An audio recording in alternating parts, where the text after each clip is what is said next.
Hello everybody, Adam from Automation Exploration here. Today I'm just going to share with you all a project I've been working on for quite a bit now, and it's sort of a amalgamation of a lot of different projects, working towards building a DC motor. But that all is for another video. Today I'm just going to show you all how this works, and also put some links in the description of where you can find a lot of these 3D model files if you want to kind of replicate this yourself. Okay, so basic idea here, we're going to be making a coil winder. So this is just a screw, nothing fancy, 4mm by I believe 25mm, and I fit it into this. It's kind of hard to see, but there's like I made this little 3D model thing that you can kind of slot into. Cool. Next up, we take our copper wire, and I'm just going to do one loop around it really quick, and then have a nice long stretch of it like that. And originally I had a part for this, but I think it broke or I lost it. I can't remember. Anywho, in the short term, I've just been using tape. Just tape it down. The idea here is that we want to keep this end free. We don't want it to get snag on something and then end up getting caught in the rest of the winding. Cool. So that's all fun and good. Anywho, yeah, this is a little bit janky, but basically this is just, well, you'll see in a minute. I'm going to use it to kind of guide the wire back and forth as I'm turning it. I'm going to need to maybe twist that. All right, cool. So I'm going to need to use a little bit more of this up before. You know what? I'm going to use a little more tape because this copper wire does not want to cooperate with me right now. And it's still twisting and winding and bending and doing all sorts of stuff, and I'm just like, can you just chill for like 2 seconds, please? Please? Okay, cool. That should work. Totally gonna work. Alright, where were we? Ah, yes, back to winding. I'm trying to see if there's a better view. Anywho, it's a little bit awkward to do, but that's okay. So I'm turning this little crank, and you can see, well, maybe you can't see, but the copper wire, little spindle, is turning and is drawing the wire over to the screw. I can turn it faster. I don't want to go too fast, especially at this awkward angle, because then it'll make this platform I'm on kind of jerk up a bit like it just did. Anywho, I can kind of guide it back and forth using this little piece of paper. And yeah. And so what this lets me do is it lets me do a much more controlled winding. I mean, I'm not doing a very good job of it right now. I'm still learning how to do this. But you know, I think with a little bit of practice, this lets me do this a lot easier. Now you might be saying to yourself, why would you need this when you could just like attach something to like a drill or something? And that's a fair question, because you know, I have seen videos of people doing that, and that is one way to do this.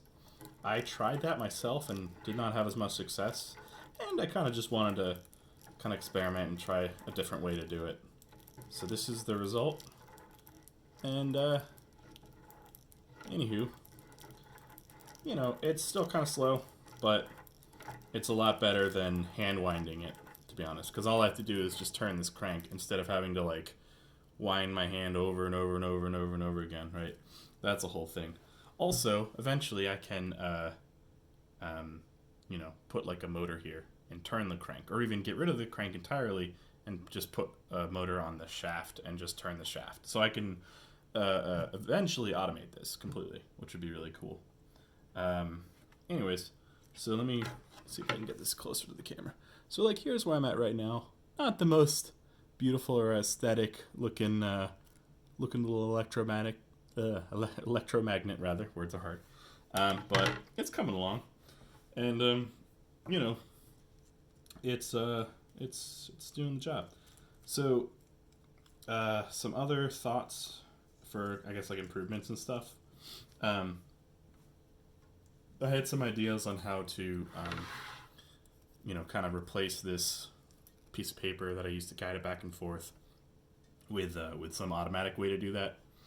I got a couple ideas on how to do that.